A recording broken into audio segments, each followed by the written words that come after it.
Nós somos capazes de manter a nossa fé quando os milagres não acontecem, quando aquele milagre que você deseja na sua vida não acontece, ainda não aconteceu, melhor dizendo, porque Deus é soberano e Deus é fiel, né? Se você é uma pessoa que vem buscando a Deus, a gente tem sempre essas afirmações aí que a gente verbaliza, que a gente escuta na igreja, que a gente lê na palavra de Deus, da fidelidade dele, da soberania dele. Mas na prática, na nossa vida, né? Quando a gente está esperando aquele milagre ou aqueles milagres acontecerem e tá tudo em silêncio, como a gente reage? Eu quero começar esse vídeo, essa reflexão, pedindo o seu like. É muito importante aqui para o canal que você dê o seu like, interaja com esse conteúdo para o YouTube recomendar para mais pessoas essa palavra. E te convidar, se você não é inscrito, a se inscrever também aqui no canal. E depois que você escutar essa reflexão, sinta-se à vontade para compartilhar essa palavra com quem você pensar, quem você sentir no seu coração. Então vamos lá. Como é desafiante no dia a dia, na prática, na nossa vida de fé, nós mantermos a nossa fé constante, forte, né? Nossas convicções não serem abaladas, quando aquele milagre que a gente tanto espera ainda não aconteceu. Mas sabe o que eu estava pensando? Que até na própria Bíblia tem tantos momentos, né, históricos em que Deus aparece em silêncio e até mesmo assim no contexto histórico aí das profecias bíblicas. E eu acho que a gente também tá num momento assim, um pouco do silêncio de Deus. Mas o silêncio de Deus não é um silêncio total, né?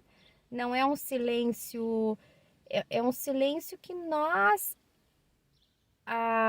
pensamos ser um silêncio, né? Mas não quer dizer que Deus se apartou da gente. A gente simplesmente não vê tantas manifestações, né, extraordinárias, tantos milagres, né, tantas coisas sobrenaturais. Mas não quer dizer que Deus se afastou da gente. Mas olha só, vamos pensar no Antigo Testamento. Naquele momento em que o povo estava subjugado pelo Egito como escravos, né? Aquela parte me chama tanta atenção. E o povo começou a orar, parecia que Deus estava em silêncio, parecia que Deus estava assim, né, sem se importar com o tamanho sofrimento daquele povo. E imagina se a gente vivesse naquela época, a gente pensaria assim, onde estão as promessas? Cadê a promessa, né, de libertação, de justiça? Deus se apartou da gente, Deus nos abandonou à nossa própria sorte e com muito sofrimento, né? Imagina se você fosse uma pessoa, um escravo no Egito, um israelita e tivesse naquele contexto e naquele silêncio de Deus. Será que a gente não seria tentado a pensar que Deus nos abandonou? Outra coisa que eu gosto de pensar também é na época que Jesus veio para esse mundo, os próprios discípulos, olha só, Jesus, o Filho de Deus, o próprio Deus, estava presente junto, né, com as pessoas ali, né? Como uma pessoa, como um ser humano, manifestado como um ser humano, Deus é entre nós. E mesmo assim, eu observo um silêncio. Imagina se você fosse um discípulo naquele momento. E muitas pessoas daquela época estavam pensando numa libertação assim política, porque queriam uma libertação de Roma, né? Queriam justiça, o povo estava oprimido também naquele contexto.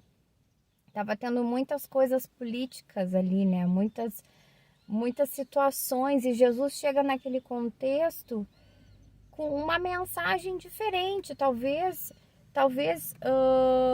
as pessoas quisessem de Jesus uma mensagem política de, de libertação política, né? De alguma coisa assim nesse sentido, mas Jesus veio com as bem-aventuranças, né? Quando teve ali bem-aventurados que choram. Jesus veio para mostrar, para pregar para os samaritanos, né, para acolher todos os povos, né, que não era só os gentios, os judeus, era também os outros povos, e foi pregando, e foi curando, fazendo milagres. Dentro daquele contexto, quem sabe se a gente vivesse naquela época, nossa mente ia dar um nó, que a gente ia pensar assim, é um silêncio de Deus, porque a gente está precisando de uma libertação política, né? O povo judeu está sendo oprimido, a gente precisa fazer justiça, espantar os romanos aqui e ter uma libertação política.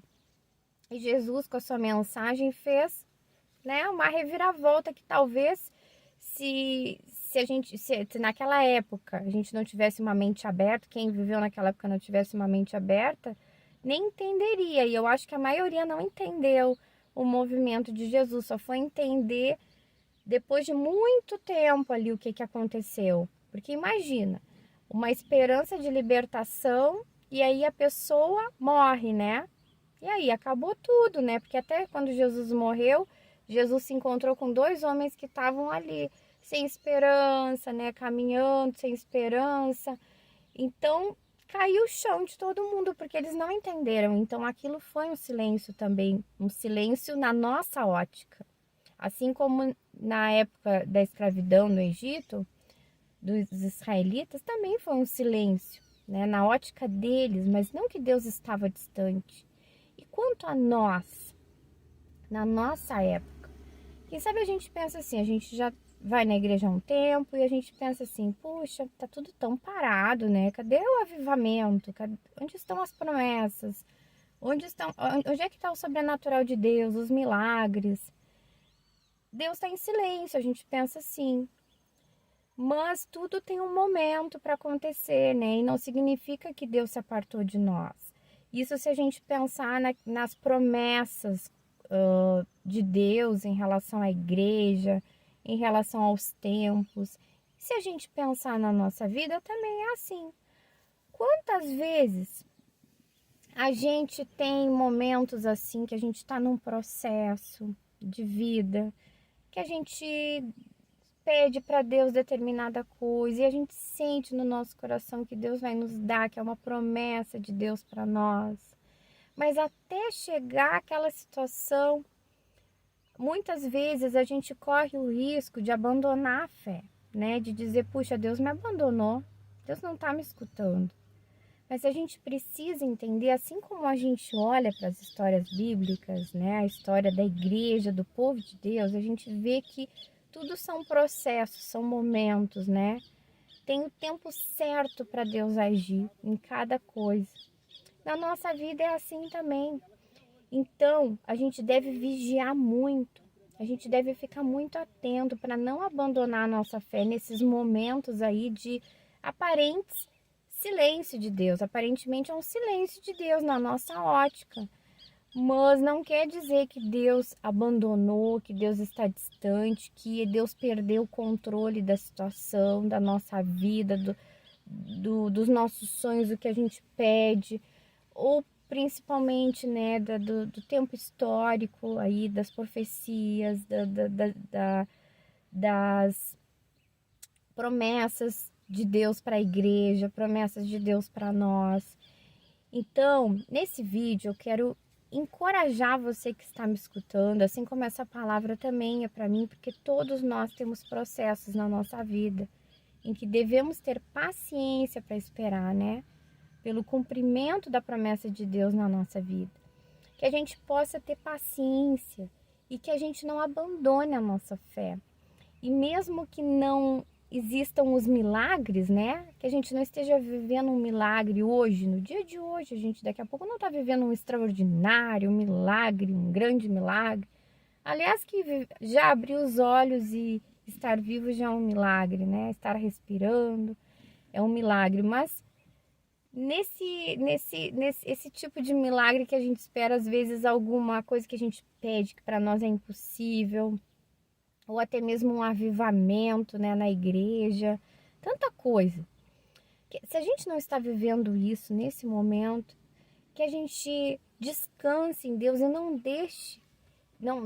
não abandone a fé, não deixe de acreditar, né, de crer na soberania, na fidelidade de Deus E assim como aquela palavra que eu vou deixar na descrição do vídeo para você refletir depois, que está em Abacuque, capítulo 3, o versículo 17 e 18, que, resumindo, diz assim, ó, mesmo que a figueira não floresça, que não tenha, né, resultado aí nas plantações, digamos assim, mesmo assim eu vou louvar a Deus, mesmo que nada dê certo, eu vou louvar a Deus, mesmo que o meu milagre não chegou, eu vou louvar a Deus, eu vou confiar, eu vou continuar confiando, eu vou continuar crendo, eu não vou abandonar a fé, porque muitas vezes Deus prova a nossa fé, a nossa fidelidade por Ele, nesses momentos aí de silêncio, né? O silêncio, o aparente silêncio, o que a gente enxerga como silêncio. Porque aí Deus está testando. Realmente a gente ama a Deus? Realmente a gente está sendo paciente, esperando e descansando, confiando que Deus é soberano. Às vezes a gente tem um sonho, a gente quer conquistar alguma coisa e na nossa cabeça a gente pensa que isso é o melhor para nós. E aí a gente fica indignado, poxa, Deus não me deu ainda, né? Eu sonho tanto com isso. Eu já ouvi tanto que Deus é bom, que Deus é fiel, que Deus é soberano. Por que que Deus não me deu ainda essa situação? Por que que Deus não abriu as portas, né, as janelas do céu para me abençoar nessa área? E a gente não entende porque Deus sabe todas as coisas. Deus conhece o nosso coração. Então as coisas a gente tem que olhar no todo. Às vezes a gente acha que uma coisa é boa e ela realmente é, mas às vezes a gente nem está preparado para ganhar essa coisa. Quem sabe a gente vai até se corromper, a gente vai abandonar a fé, ou a gente vai se orgulhar demais, ou a gente vai fazer essa coisa um Deus e vai colocar Deus em segundo plano. Ou quem sabe essa situação até é uma ferramenta para a gente amadurecer na nossa fé, buscar mais a Deus. Enfim, são tantas coisas que Deus sabe o que é o melhor para nós. Então, o ponto principal aqui também é a gente aprender a descansar em Deus, né? E ser grato por tudo que temos e descansar. Descansar que Deus não é descansar no sentido de se acomodar, ficar de braço cruzado, não sonhar mais, não ter ambição, não ter, né, projetos, não fazer nada. Mas descansar a nossa alma, né, o nosso coração, não ficar ansioso e confiar que Deus está no controle da nossa vida. A nossa vida está nas mãos de Deus, né? Se você é uma pessoa que ama a Deus, um cristão, você com certeza já orou e dizendo, né? A minha vida está nas tuas mãos. Dirige os meus passos, me orienta, me dá sabedoria, me dá discernimento, mostra o caminho que eu devo seguir. Então, se a gente já fez essa oração, a gente deve descansar e confiar, né? Deus vai... A palavra diz assim também, ó, porque Deus que efetua em nós o querer o realizar, segundo a sua boa vontade, né? Então, que a gente saiba que, assim, o que for colocado no nosso coração, a vontade de Deus, o que a gente tiver vontade de fazer, assim, quem sabe é uma inspiração de Deus para nós, né? Deus vai ir dirigindo dentro do nosso coração os sentimentos, as coisas à nossa volta vão acontecendo segundo a vontade dele. Enfim, tantas coisas, né? Às vezes a gente quer fazer as coisas com as nossas forças, com as nossas mãos, mas é nesse sentido que a gente tem que aprender a descansar, confiar e vigiar nesses momentos aí que parece que tá tudo em silêncio, parece que nada acontece, parece que Deus tá longe, que Deus nos abandonou. Lembrar essas histórias bíblicas aí que são tão importantes para a gente tomar como exemplo, para não tomar como exemplo, né, e ver que é assim, acontece essa dinâmica e que a gente não se afaste de Deus nesses momentos na nossa vida. Então, se você gostou desse vídeo, de novo eu quero te pedir para você curtir esse vídeo. Te convido novamente para se inscrever aqui no canal e te digo, fique à vontade para compartilhar esse conteúdo com mais pessoas. Abraço e até o próximo vídeo.